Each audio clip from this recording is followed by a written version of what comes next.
पाठी राखा कोण असला पाहिजे सद्गुरू असला पाहिजे ना परमार्थाचे जन्मस्थान तेची सद्गुरूचे भजन समोर सद्गुरू भजने समाधान अकस्मात वाणे काय सांगितलं गेलेलं माझी आहे पण ज्याने बघा जोर जरी कर्मामध्ये नसत तर कसा ते पुत्र्या समान सोना समान कशा समान आहे म्हणजे आपण आज्ञा पालन करत असेल मातृदेवो भव पितृदेवो भव आतिथी देवो भव सांगितलं गेलेलं आहे म्हणजे कर्म करता आलं पाहिजे आपल्याला कर्म करण्यासाठी काय केलं पाहिजे भगवंताची शरण केलं पाहिजे भगवंताची नतमस्तक झालं पाहिजे भगवंताच्या चिंतनामध्ये रममय झालं पाहिजे जर असं नसेल तर कसा आहे तो मनुष्य असून पण स्वानाप्रमाणे आहे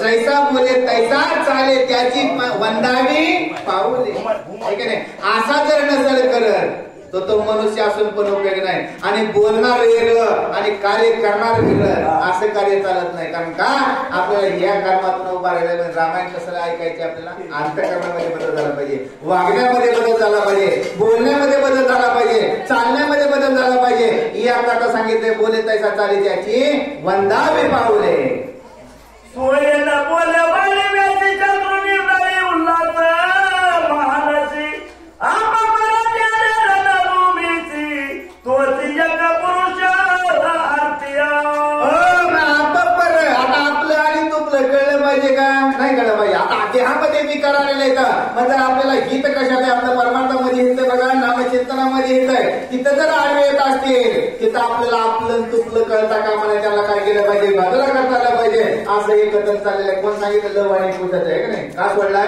कोणा सोडलाय ना पकडलाय ना आपला पुरुषार्थ आपणच आपल्याला कुणाची आशा नसावी आपल्याला कुणाचा सपोर्ट नसावा असं एकनाथ स्वामी सांगू लागलेले आहे शास्त्र धर्मी निधडा पूर्ण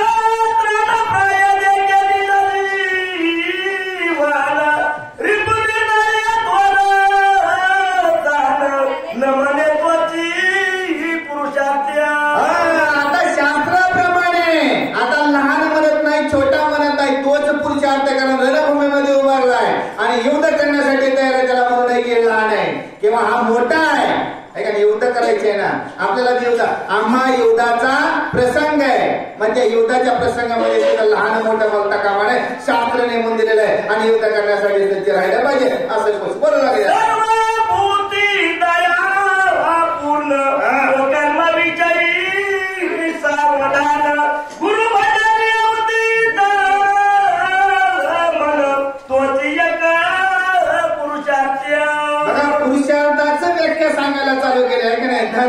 भजन करायचं नामचिंतन करायचं सर्व जीवाविषय दया करणं अंतःकरणामध्ये ज्याच्या आहे यालाच काय म्हणलं जाते पुरुषार्थ म्हणलं जाते तोच खरा पुरुष आहे तोच भगवंत आहे आणि त्याने सगळ्याचा सांभाळ करावा त्यालाच काय योद्धा म्हणलं जाते त्याला वीर बोललं जात आहे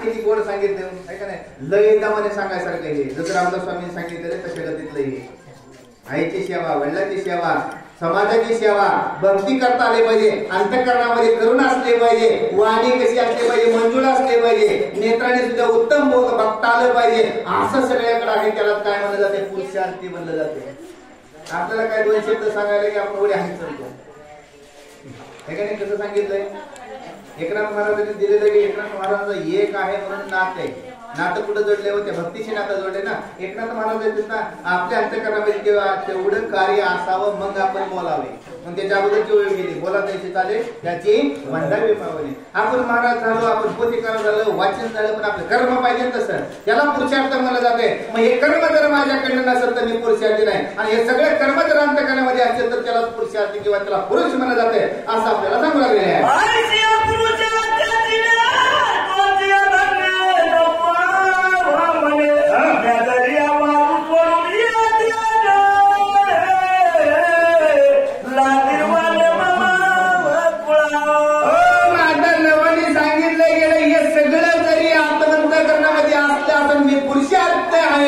आणि जर ही मी सोडून द्यावा तर माझ्या कुळाला लांछन लागल्याशिवाय राहणार नाही. आणि या बघा वीर आहे आणि वीर सेनेने कोणाला उभं लागलेला आहे. जे जे आले वीर या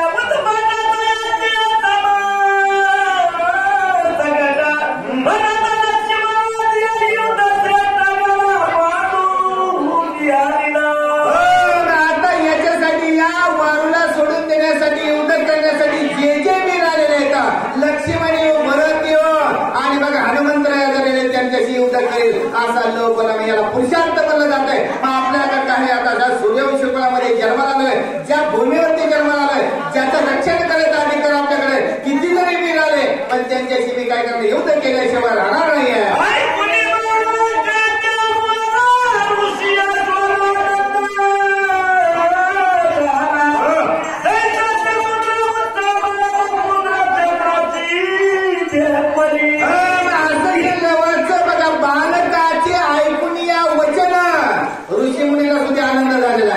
जसं चंद्र पौर्णिमा अमावस्या सागराला भरती येते अशा प्रकारे या वाल्मिक ऋषीला आनंद झालेला आहे. आपण दुसऱ्या तिसऱ्या अध्यायामध्ये ऐकलं होतं, मला सांगितलं होतं, कुणाचं नाव सांगायचं, मी वाल्मिक ऋषीचे शिष्य आहोत असं वाल्मिक ऋषीने सांगितलं होतं. कुठं प्रभू रामचंद्राच्या ठिकाणी जायचे ना, तुमचं नाव सांगता कामा नये, आम्ही कोणाच्या वाल्मिक ऋषीचे शिष्य आहोत आणि इथं रामायण गाण्यासाठी आलेलं आहे, भजन गाण्यासाठी आलेलं आहे असं लवकर सांगलेलं. हे ऐकलं वाल्मिक ऋषीला आनंद झालेला आहे.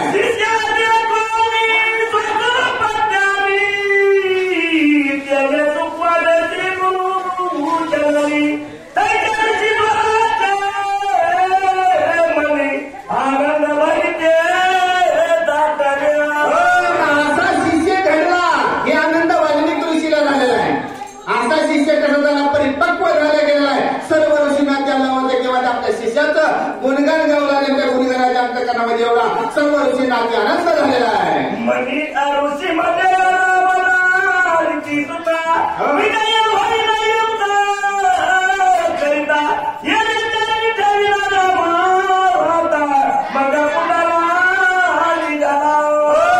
सर्वच ऋषीने कुणाला बघा आशीर्वाद दिलेला आहे लवाला, आहे का नाही. आता हे रावण आले, हे रामाच्या पुत्रा, तुला या रणभूमीमध्ये यांच्याशी युद्ध करणार, तुला नक्कीच विजय प्राप्त झाल्याशिवाय राहणार नाही.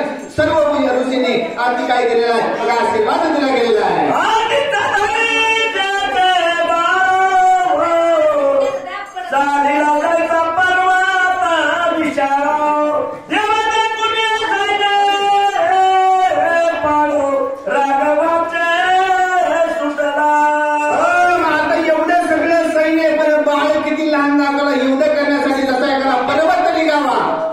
सैन्याने पुढे आलेला आहे आणि एकटा एक बालक युद्ध करायचे, पण आशीर्वाद मिळालेला आहे, सद्गुरूचा आशीर्वाद मिळाला आहे. बघा सगळ्या कुलाचा आशीर्वाद मिळाला आहे, मातेचा आशीर्वाद मिळाला आहे, ज्या गुरुनं शिक्षण दिलेलं आहे त्याचा सुद्धा आशीर्वाद मिळाला आहे. आणि आशीर्वाद मिळाला की घ्यायची गरज नाही. पर्वताकाळ जरी सैन्य आलं, अपार जरी सैन्य आलं, पण त्याच्याशी युद्ध करण्याचं सामर्थ्य कोणाचा आशीर्वाद आहे? माझ्या गुरुचा, माझ्या मातेचा आशीर्वाद आहे.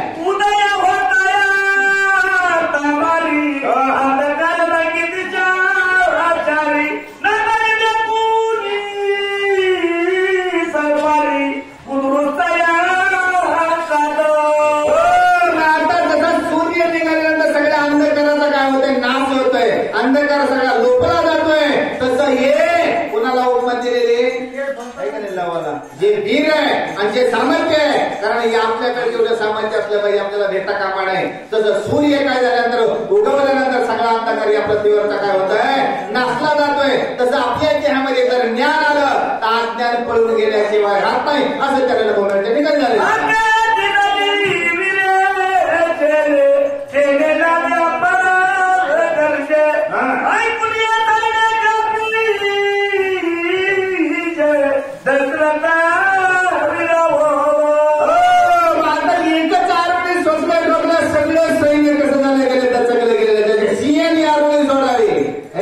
सगळे प्राणी कसे होते तर स्तब्ध होते. असा हा कुणाचा पुत्र जातोय, दशरथ राजाचा जातोय, प्रभू रामचंद्राचा पुत्र आहे, त्याने आरोळी ठोकलेली आहे.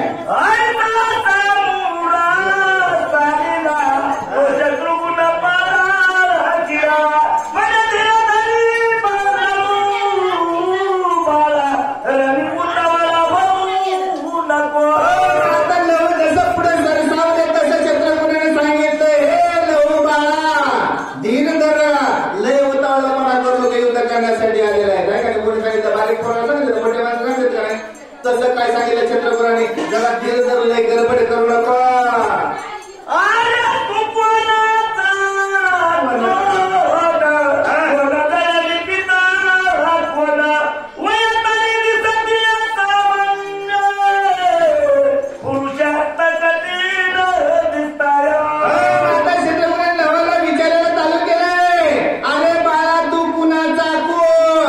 तुझ्या वडिलाचं नाव काय वय तर लहान दिसते जरा काय कर धीर धर पण एवढं लहान असताना तुझ्या म्हणून विस्तावाला लहान म्हणता कामा नाही. एक मुलंगी आपली जात सगळं जाळल्याशिवाय राहत नाही. मग असं तुझ्या पित्याचं नाव काय तू कोण आहे असं छत्रपती विचारलं काय म्हणता.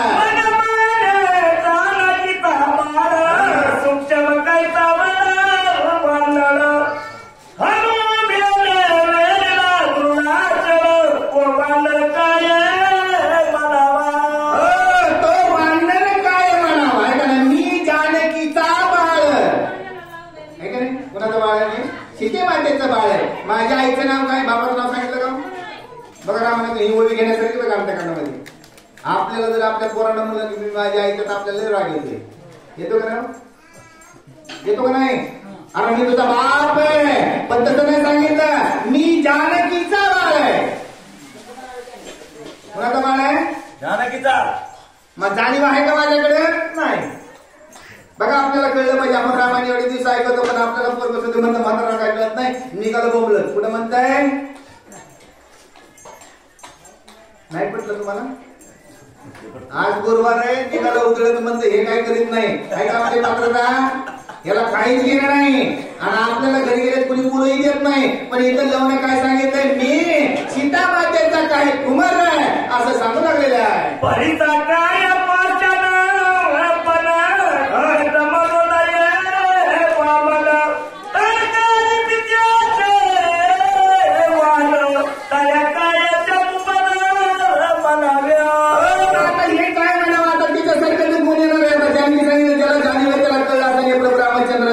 पुत्र आहे की नाही. आपण रामायण मागे ऐकून गेलेलं आहे. प्रभू रामचंद्राने सांगितलं कारण का आता हिला कुठं सोडायच्या वाल्मिक ऋषीच्या आश्रमाच्या ठिकाणी सोडून द्यायचंय. कुठं मन दुःखी झालं ना लक्ष्मण दुःखी झाले काय रडले पण तिथं सोडलं गेलेलं आहे. पण जेव्हा नाव सांगितलं तेव्हा कळलं पाहिजे आपल्याला मी रामायण ऐकायचंय. मग या रामायणातून एक तरी वळी अनुभव आला. आजच्या अध्यायामध्ये एकच वळी महत्वाची आहे आणि तेवढ्याच आत्मसात करता आलं पाहिजे. असं हे सगळं कथन आपल्याला मोड सांगितलं गेलं पण हे आध्यात्मिक आहे. आपण आपल्या ओळखून बाहेर नाही घेणार आहे. हे कसं बाळ आहे एवढं त्याची बाळ आहे आणि एवढं चिंता असं सांगलं गेलेलं आहे.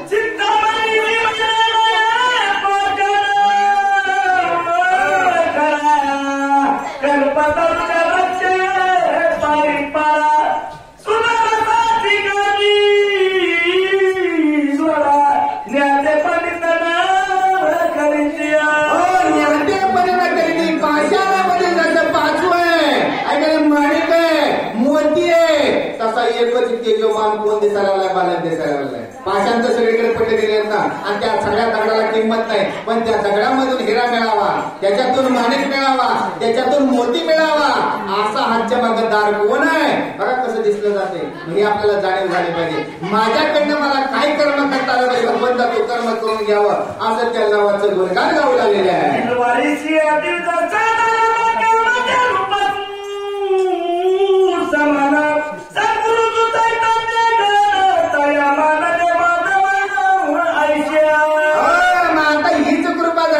सद्गुरूची शिकवण ऐकली पाहिजे माते पितेची आपल्याला त्यांच्या संगोपनामध्ये राहिले पाहिजे. तरच समज अंतकरणामध्ये भरल्याशिवाय राहत नाही. बघा परमार्थ करायचं असं तर अंतकरणामध्ये चेहऱ्यावर तेज उत्पन्न झाल्याशिवाय राहत नाही. असं हे बाळ कसं दिसायला ते मान दिसू लागलेलं आहे.